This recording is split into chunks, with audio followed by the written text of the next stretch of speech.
quarter one, financial year 2023 GDP growth. Now, the GDP for the third quarter for October to December will be announced today. A CNBC TV18 poll sees the Q3 GDP growing by 4.7%. अगर मैं आपसे कहूं कि पिछले 10 सालों में आप जितने पैसे कमाते थे, आज आप उससे 2 गुने पैसे कमा रहे हैं, तो इस बात पर आपका क्या रिएक्शन होगा? हो सकता है आप पूछ लें कि कहां है मेरी दुगनी कमाई। मोदी सरकार के 2014 में सत्ता में आने के बाद से लोगों की आय 2 गुनी हो गई। और ये बात सिर्फ किसी नेता का बयान नहीं है, बल्कि भारत की सबसे भरोसेमंद सरकारी सर्वे करने वाली संस्था नेशनल स्टैटिस्टिक्स ऑर्गेनाइजेशन की तरफ से जो रीसेंट डेटा आया है उससे सामने आई है। इस डेटा में कहा गया है कि 2014-15 में इंडिया में रहने वाला हर आदमी जहां सिर्फ 86,647 रुपए की सालाना कमाई करता था, वहीं 2022 में भारत के हर आदमी की सालाना कमाई 1,72,000 रुपए हो गई। अब ये खबर जिस तरह से देश में आई, उससे भारत की इकोनॉमिक ग्रोथ का एक नया नजरिया लोगों तक पहुंचा। लोगों के अंदर एक क्यूरियोसिटी भी जगी कि आखिर मोदी सरकार ने ऐसा क्या किया कि 10 सालों में ही हर इंसान 2 गुने पैसे कमाने लगा। और अगर हर इंसान 2 गुने पैसे कमा रहा है तो बेरोजगारी और महंगाई के मुद्दे का क्या? आज की इस वीडियो में हम आपको उसी की कहानी समझाएंगे। आपकी जेब में जो दुगनी कमाई नहीं आ रही है, वो असल में जा कहाँ रही है। सबसे पहले तो आप ये समझिए कि NSO यानी कि नेशनल स्टैटिस्टिकल ऑर्गेनाइजेशन का डेटा कहता क्या है। तो ये ऑर्गेनाइजेशन हर साल एक सर्वे करता है और ये बताता है कि इंडिया की टोटल कमाई कितनी हो रही है। इन्होंने इंडिया की टोटल वैल्यू करीब 3.469 ट्रिलियन गेस की, जिसे नॉमिनल जीडीपी का नाम दिया जाता है। अब नॉमिनल जीडीपी क्या होती है वो हम आपको आगे बताएंगे, लेकिन फिलहाल के लिए आप इसे ऐसे समझ लीजिए कि 2022 में भारत ने जितनी कमाई की है उसे हम नॉमिनल जीडीपी कहते हैं। और इसी नॉमिनल जीडीपी को जब भारत की टोटल पॉपुलेशन के साथ डिवाइड किया जाता है तो उससे एक एवरेज इंडियन की कमाई का डेटा मिल जाता है। और इस बार के डेटा से ये पता चला है कि एक एवरेज इंडियन एक साल में करीब 1,72,000 रुपए कमा रहा है, जो 2014 के 86,000 रुपए के सालाना आंकड़े से लगभग 2 गुना है। इसका एक मतलब ये भी हुआ कि मोदी सरकार के सत्ता में आने के बाद इंडिया की पर कैपिटा इनकम 99% बढ़ गई है। अभी नॉमिनल जीडीपी या नेशनल इनकम और पर कैपिटा इनकम ये क्या होता है उसे भी जरा डिटेल में समझ लेते हैं। अगर नेशनल इनकम की बात करें तो जैसा कि इसके नाम से ही जाहिर है, जिस तरह हमारी अपनी कमाई होती है ठीक वैसे ही देश की भी अपनी कमाई होती है। एग्जाम्पल के लिए अगर आपकी सैलरी 20,000 रुपए है और आप कोई पार्ट टाइम जॉब करके 10,000 रुपए अलग से कमाते हैं, तो आपकी टोटल कमाई 30,000 रुपए होगी और सालाना कमाई 3.5 लाख रुपए के आसपास हो जाएगी। ऐसे ही कोई कंपनी हो या फिर कोई छोटी मोटी फैक्ट्री, सबकी अपनी कमाई होती है। जब इस कमाई को जोड़ लिया जाता है तो इसे हम हिंदी में सकल राष्ट्रीय आय और अंग्रेजी में नेशनल इनकम कहते हैं। अब अगर आपको जीडीपी को समझना है तो उसे ऐसे समझिए कि एक साल के अंदर देश में जितने भी गुड्स एंड सर्विसेज का प्रोडक्शन होता है, अगर हम उसकी कीमत को यानी कि उसकी वैल्यू को वहां की करेंसी या फिर ग्लोबल करेंसी डॉलर में जोड़ लें तो ये उस देश की जीडीपी होगी। अब ये जो जीडीपी होती है और जो हमारी नेशनल इनकम होती है उसमें कोई ज्यादा डिफरेंस नहीं होता है। अब अगर हम पर कैपिटा इनकम या फिर प्रति व्यक्ति आय की बात करें तो इसका मतलब ये होता है कि किसी देश या फिर किसी स्टेट में सिटीजन यानी कि जो लोग रहते हैं उनकी एवरेज कमाई क्या है। तो एक तो ये कि सब लोगों की कमाई को पहले जोड़ा जाता है और फिर उसे टोटल पॉपुलेशन से डिवाइड कर दिया जाता है। इसे आप ऐसे समझिए कि मान लीजिए कि एक फैमिली में 10 मेंबर है और उस फैमिली की टोटल सालाना इनकम 15 लाख रुपए है, तो उनकी पर कैपिटा इनकम 1.5 लाख रुपए सालाना होगी। अब अगर आप इतना सब कुछ समझ चुके हैं तो ये जान लीजिए उसका मतलब ये है कि इंडिया की जो नॉमिनल जीडीपी है उसके हिसाब से पर कैपिटा इनकम 99% बढ़ गई है। वहीं अगर इसे आप रियल जीडीपी के हिसाब से देखेंगे तो ये सिर्फ 35% बढ़ी है। यानी कि 2014 से 2022 तक भारत की टोटल पर कैपिटा इनकम 98,118 रुपए हो गई। अभी भी इंडिया में लोगों की कमाई 1 लाख रुपए सालाना से ऊपर नहीं हो पाई है।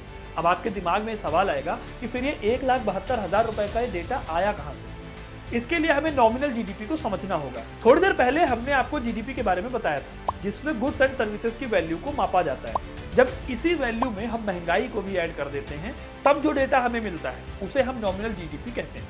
अब जो 1,72,000 वाला डेटा है उसमें क्योंकि महंगाई भी जुड़ी हुई है इसीलिए वो डेटा बढ़ा हुआ दिख रहा है। आज से 20 साल पहले अगर आपका घर बना होगा तो मान लेते हैं कि उस वक्त उसकी कीमत 10 लाख रुपए होगी, लेकिन आज उसी घर की कीमत 20 लाख रुपए हो गई होगी। अब सवाल ये है कि ऐसा हुआ कैसे? तो इसका सीधा सा जवाब है कि महंगाई बढ़ गई और इसी महंगाई ने आपके घर की वैल्यू को भी बढ़ा दिया।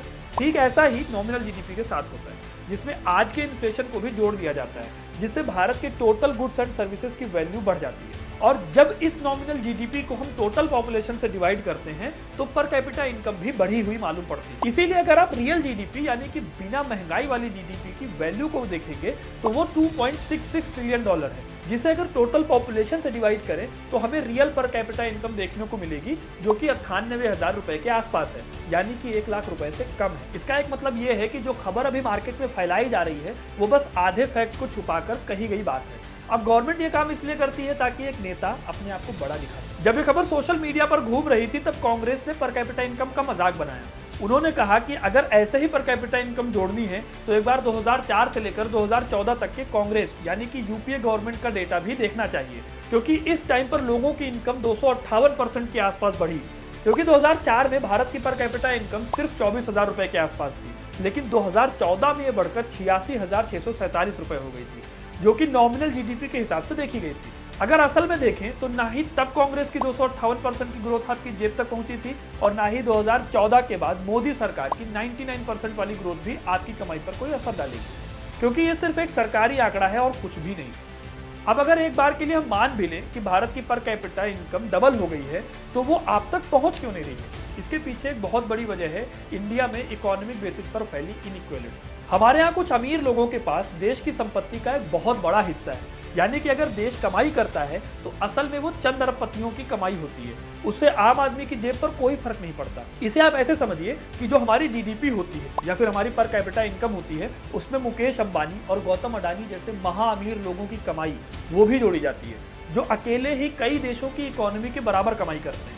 पिछले साल भी एक ऐसी ही खबर आई थी कि भारत ने कमाई और इकोनॉमी के मामले में ब्रिटेन को पीछे छोड़कर 5वां स्थान हासिल कर दिया, यानी कि दुनिया भर की अर्थव्यवस्थाओं में भारत ब्रिटेन से निकलकर टॉप 5 में पहुंच गया है। सोशल मीडिया पर इस बात को भी खूब फैलाया जा रहा था, यहाँ तक कहा जा रहा था कि इंडिया की इकोनॉमी अंग्रेजों की इकोनॉमी को पार करके 5वें पायदान पर पहुंची है और भारत कभी इसी देश का गुलाम हुआ करता था, और तब भी नॉमिनल जीडीपी के हिसाब से ही ये सारी बातें कही जा रही थी।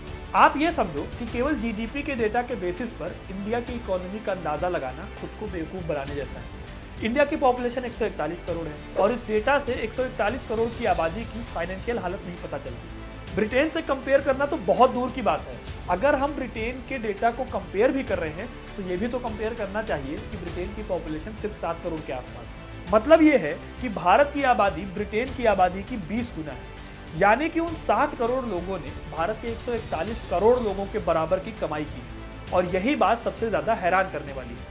थोड़ी देर के लिए अगर नॉमिनल रेट को ही बेस बना लें तो ब्रिटेन की पर कैपिटा इनकम पूरे 47,000 डॉलर के आसपास आती है और इंडिया की पर कैपिटा इनकम सिर्फ 2200 डॉलर के आसपास आती है। अभी भी इंडिया पर कैपिटा इनकम के मामले में 194 देशों में से 144वें नंबर पर आता है, और अगर सिर्फ एशिया में देखें तो यहाँ इंडिया की रैंक 33 है। दुनिया के अमीर देशों के मुकाबले भारत की प्रति व्यक्ति आय 60 गुना कम है, और एक आधे अधूरे सच से हम खुश हो जाते हैं कि हमारी रैंकिंग ब्रिटेन से ऊपर। अब अगर ऐसे हम ब्रिटेन और इंडिया की गरीबी को कंपेयर करें तो ब्रिटेन में इंडिया से 20 गुना कम गरीबी है, और अगर इसे हम आर्थिक असमानता यानी कि इकोनॉमिक इनइक्वालिटी के डेटा से जोड़ दें तो पता चलेगा कि हमारे जीडीपी का 57% हिस्सा इंडिया के सिर्फ 10% लोगों के पास है, और 50% गरीब लोगों के पास देश की टोटल इनकम का सिर्फ 13% हिस्सा है। मतलब इंडिया का जो जीडीपी हमें इतना बढ़ा चढ़ाकर दिखाया जाता है, असल में उसमें सबसे बड़ी हिस्सेदारी इन 10% अमीरों की है। अगर इन अमीरों की बेतहाशा अमीरी को हटा लिया जाए तो इंडिया के जीडीपी का सारा जो खेल है वो सबके सामने आ जाएगा। साल 2020 के फूड एंड एग्रीकल्चर ऑर्गेनाइजेशन के मुताबिक भारत की तकरीबन 19 करोड़ आबादी यानी कि ब्रिटेन की कुल आबादी की तकरीबन 3 गुना आबादी माल नरिष्ट यानी कि कुपोषित है। न्यूट्रिशन के जो स्टैंडर्ड सेट किए हैं उस हिसाब से इस आबादी को खाना भी ढंग से खाने को नहीं मिल रहा है। यूनिवर्सल हेल्थ कवरेज के हिसाब से देखा जाए तो भारत का स्कोर 60 के आसपास है, जबकि ब्रिटेन का 80 के आसपास। यानी ब्रिटेन का हाल भारत से बहुत बेहतर है और भारत को ब्रिटेन तक पहुंचने में अभी लंबा वक्त लगेगा। स्वास्थ्य, शिक्षा और जीवन के मानकों को जोड़कर ह्यूमन डेवलपमेंट इंडेक्स तैयार किया जाता है। इस मानक पर ब्रिटेन दुनिया के 189 देशों के बीच 13वें स्थान पर है और भारत 189 देशों के बीच 131वें पायदान है। बेरोजगारी के हिसाब से देखें तो भारत में रोजगार दर 40% के आसपास है। मतलब भारत में काम करने वाले 90 करोड़ की आबादी के बीच तकरीबन 36 करोड़ आबादी के पास किसी न किसी तरह का काम रहता है। बाकी के 44 करोड़ की जो आबादी है उसके पास किसी तरह का कोई काम नहीं है। और ये जो 44 करोड़ की आबादी है ना, यही ब्रिटेन की कुल आबादी का 6 गुना है। ऐसे में अगर हेडलाइन को लेयर बाय लेयर खोला जाए तो कुछ ऐसी तस्वीरें मिलती हैं जो कहीं ना कहीं पेनफुल है। लेकिन ऐसा नहीं है कि भारत ने बीते सालों में कोई ग्रोथ डेवलपमेंट ही नहीं की है, पर उसे इस तरह से सनसनीखेज तरीके से देश भर में फैलाकर झूठी तसल्ली देने का तो कोई मतलब नहीं बनता। बल्कि भारत एक तेजी से बढ़ती हुई अर्थव्यवस्था है। देश के पास ऐसे कई रिसोर्सेज और बेहतरीन डेमोक्रेसी है जो आने वाले सालों में दुनिया के लिए बेहतरीन विकल्प के तौर पर उभर कर सामने आएगी। लेकिन उसके लिए 90 करोड़ की काम करने वाली आबादी में 44 करोड़ लोग खाली बैठे रहें, ये भी अच्छा नहीं। जिससे कि अगर भारत का हर काम करने वाला इंसान कोई रोजगार करता है तो न सिर्फ उसे उसकी लाइफ बेहतर होगी, बल्कि देश की पर कैपिटा इनकम भी सुधर जाएगी। और जिस तेजी से बढ़ती हुई अर्थव्यवस्था में हमने पिछले साल ब्रिटेन को पीछे छोड़ा है, उसी तरह हम चाइना को भी कम्पीट कर पाएंगे। क्योंकि भारत को अगर अपनी इकोनॉमी को किसी से कंपेयर करना है तो उसे सिर्फ और सिर्फ चाइना से ही करना चाहिए, क्योंकि दोनों ही देश एक महाद्वीप में आते हैं और एक दूसरे के पड़ोसी हैं। साथ ही साथ दोनों देशों की आज़ादी और दोनों का डेवलपमेंट भी एक साथ शुरू हुआ था, लेकिन चाइना ने भारत से तेजी दिखाते हुए आज खुद को इकोनॉमिक सुपर पावर बनाने की राह पर ढकेल लिया है और आज वो सिर्फ अमेरिका से ही पीछे है। अब ऐसे में अगर भारत को भी आने वाली 1-2 दशकों तक की डेवलपमेंट की असली राह पकड़नी है तो उसे क्या करना चाहिए, उस पर भी जरा एक नजर डाल लेते हैं। क्योंकि हमारे प्रधानमंत्री नरेंद्र मोदी जी ने कोई सपना दिखा दिया है कि 2047 तक भारत एक विकसित राष्ट्र बन जाएगा। पहले तो यही समझ लेते हैं कि विकासशील देश और विकसित देश में क्या अंतर होता है। विकासशील देश यानी कि जहाँ की इंडस्ट्री विकसित हो रही होती है, जीवन स्तर बेहद औसत होता है और मॉडर्न टेक्नोलॉजी की कमी होती है। इस वजह से इन देशों में रहने वाले लोगों की आमदनी भी कम होती है। यूनाइटेड नेशंस के मुताबिक 2020 तक दुनिया के 126 देश डेवलपिंग नेशन की लिस्ट में थे। लेकिन किसी देश को विकसित तब माना जाता है जब उस देश के लोगों की आमदनी ज्यादा हो, विकसित इंडस्ट्री हो, मजबूत इंफ्रास्ट्रक्चर हो और वहां के लोग हाई क्वालिटी की लाइफ जीते हो। 2020 में यूएन ने 36 देशों को विकसित देश माना था। आपको अब तक विकासशील देश और विकसित देशों के बीच का एक बेसिक अंतर समझ आ गया होगा। अब इस अंतर को दुनिया की टॉप इंस्टीट्यूशंस की डेफिनेशन से भी समझ लेते हैं। विकसित देशों की मौजूदा डेफिनेशन के हिसाब से प्रति व्यक्ति आय 10.50 लाख से ज्यादा होनी चाहिए। यानी अभी के सिनेरियो में भारत को विकसित बनने के लिए अपनी प्रति व्यक्ति आय 6 गुना बढ़ानी होगी। इसके अलावा हालांकि केवल ज्यादा पर कैपिटा इनकम ही किसी देश के डेवलप होने का पैमाना नहीं होता है। जैसे कि 2021 में कतर की पर कैपिटा इनकम करीब $62,000 यानी करीब 50 लाख रुपए सालाना थी। इसके बावजूद यूएन ने उसे विकासशील देश माना था। इसकी वजह यह थी कि कतर में लोगों की कमाई में असमानता थी, वहाँ इंफ्रास्ट्रक्चर की कमी थी और गरीबों के लिए शिक्षा की लिमिटेड फैसिलिटीज ही मौजूद थी। यानी कि देश की पर कैपिटा इनकम और जीडीपी को सुधारने के साथ साथ वहां का जीवन स्तर भी सुधारना पड़ेगा, तभी जाकर भारत 2047 तक विकसित राष्ट्र बन सकता है। भारत को विकसित देश बनाने का लक्ष्य पाने के लिए देश की ग्रोथ रेट को कहां तक ले जाना होगा, उसके बारे में कहा जाता है कि 2047 तक विकसित राष्ट्र बनने के लिए भारत को सालाना 8% की दर से विकास करना होगा।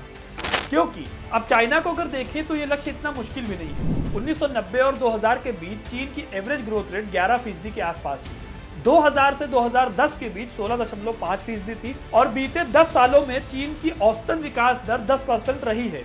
अब ऐसे में अगर चाइना लगातार 30 साल तक डबल डिजिट में डेवलपमेंट कर सकता है तो फिर भारत के लिए 8% का टारगेट अचीव करना कोई बहुत बड़ी मुश्किल की बात नहीं होती। लेकिन बीते 10 साल से भारत की एवरेज ग्रोथ रेट बेहद कम यानी कि 6% की स्पीड से बढ़ रही है। भारत की ग्रोथ में एक दिक्कत ये भी है कि यहाँ पर ऑर्गेनाइज सेक्टर के मुकाबले अनऑर्गेनाइज सेक्टर में काम करने वाले लोग ज्यादा हैं। लेकिन कोरोना महामारी के पहले से ही अनऑर्गेनाइज सेक्टर में गिरावट देखने को मिल रही थी, जो कि कोरोना काल में और बढ़ गई। भारत के श्रम पोर्टल पर 27.5 करोड़ लोगों ने रजिस्ट्रेशन किया है। इनमें से 94% हर महीने 10,000 रुपए से कम कमाते हैं। अब ऐसे में सरकार की जिम्मेदारी है कि वो इस अनऑर्गेनाइज सेक्टर को अगर वो ऑर्गेनाइज करना चाहती है तो उसके लिए नए और बेहतर प्लान लॉन्च किए जाएं। और कहीं ना कहीं सरकार ऐसा करते हुए नजर भी आ रही है, क्योंकि जिस तरह से मोदी सरकार ने छोटे और स्मॉल बिजनेसेस को सपोर्ट करने के लिए फंड अलॉट किए, उससे कहीं ना कहीं इनकी स्थिति में सुधार देखने को जरूर मिल रहा है। और तो और भारत में बढ़ता स्टार्टअप कल्चर और टेक्नोलॉजी के प्रति लोगों का लगाव भी भारत को 8% की ग्रोथ हासिल करवाने वाले रास्ते पर लेकर चल रहे हैं। अब हमें ये देखना होगा कि भारत ये टारगेट कब हासिल करता है। वैसे आपको क्या लगता है, भारत इस मामले में क्या कर रहा है? हमें कमेंट करके जरूर बताएं। साथ ही इस वीडियो को लाइक और शेयर करना ना भूलें और हमारे चैनल को सब्सक्राइब जरूर करें। धन्यवाद।